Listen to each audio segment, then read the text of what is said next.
Anda kembali ke masalahmu masing-masing, dengan kegelisahanmu, dengan kegalauanmu masing-masing, kedap-kedip, ya kan? Ngiler melongo, ya toh. Gelisah, waduh iki kok ya apa, ini gimana, ini belum saya bayar, waduh nanti di kerjaan begini, kan gitu. Anda kembali ke masalah masing-masing. Aku bertanya, siapa yang memperhatikan bahwa engkau sedang galau? Apakah Indonesia tahu Anda galau? Apakah negara ini tahu engkau galau? Apakah pemerintah concern terhadap galaumu? Apakah ada ulama-ulama yang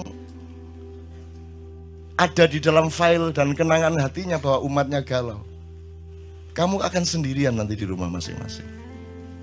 Maka kamu harus punya sahabat sejati dalam hidupmu, sehingga dimanapun engkau berada dalam keadaan apapun saja, engkau memiliki teman. Dan siapakah temanmu yang sejati itu? Maka handphone. Iya, enggak apa-apa. Bagus juga. Karena kalau handphone juga terus terpaksa digadekno, ya kan? Tak kasih saran mudo kon ndek kamar iki. Mudo kok delok-delok dhewe raimu. Kok selentik sabar le. Terus ngilu kok jundu dhewe ala dapurmu gitu ya.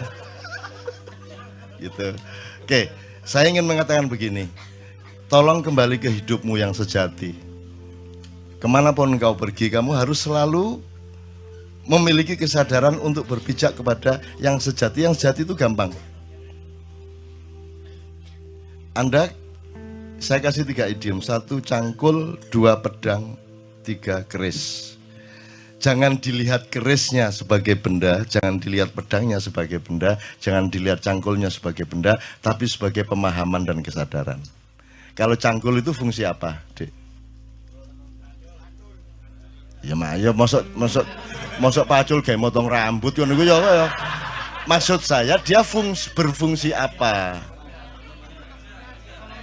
Berfungsi ekonomi. Makanya menteri pun kalau pergi ke kantor dia bilang sama teman, sebentar aku mau nyangkul, kan gitu. Jadi cangkul sebagai pemahaman mengenai fungsi ekonomi. 1 ekonomi. Dan ini kan yang terutama di Indonesia kan. Kenapa orang Indonesia tidak ada yang hebat beneran kecuali yang jenius dari Allah langsung? Karena orang Indonesia itu bisa apa saja, ya, bisa apa saja, tapi cita-citanya salah. Kalau orang Barat lumayan, bisanya cuma 1 hal, tapi mereka tidak punya kemungkinan, maka mereka bersungguh-sungguh dalam 1 hal itu, sehingga banyak ekspor master di hal-hal yang mereka konsentrasi. Kini sembarang iso, tapi gak ada yang serius dan salah tujuan.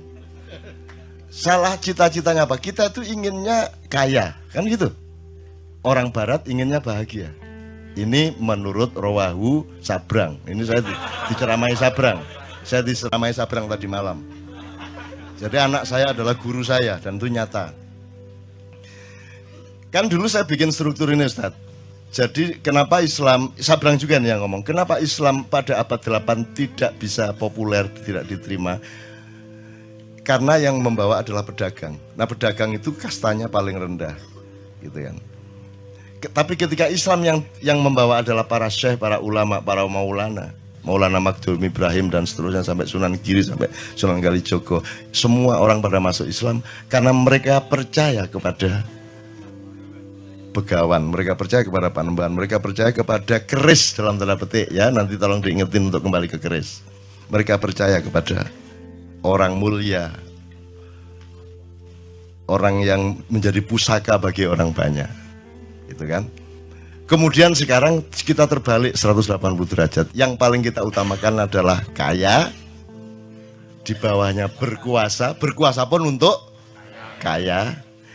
Di bawahnya lagi pinter, pinter pun untuk ikut berkuasa supaya kaya. Nomor 4 kuat. Kuat itu punya kekuatan, punya akses, punya kesaktian, punya apa. Itu pun untuk supaya dia ikut berkuasa supaya kaya lagi. Jadi cita-cita kaya. Terus terkenal. Populer. Populer kan nyata bahwa populer itu menerobos seluruh kriteria-kriteria kualitas hidup, sehingga seorang artis seksi itu bisa mencalonkan diri jadi wakil bupati. Jadi tidak ada rasionalitas dan alur nalarnya sama sekali secara politik dan kualitas demokrasi. Pokoknya terkenal di koran, dia bisa nyalonin diri jadi pejabat. Kan ngono. Caleg-caleg anggota DPR kita banyak yang melewati jalur Malang tadi itu. Itu ya. Karena kita sudah terbalik sama sekali, teman-teman sekalian. Nah, dalam keadaan seperti ini Anda tidak mungkin merubah keadaan. Maka kita harus menciptakan manusia baru. Nah, manusia baru ini saya kasih idiom tadi, keris, pedang, cangkul. Cangkul udah kita tahu fungsi ekonomi. Kalau pedang itu kekuatan dan kekuasaan, otoritas, regulasi. Ya, kalau tidak pegang pedang, Anda tidak bisa membuat undang-undang dan aturan. Yang boleh bikin undang-undang adalah orang yang sudah dapat pedang dari pilkada atau dari pilpres atau dari pileg, kan gitu kan? Jadi pedang itu fungsi kekuasaan dan otoritas politik. Kalau keris,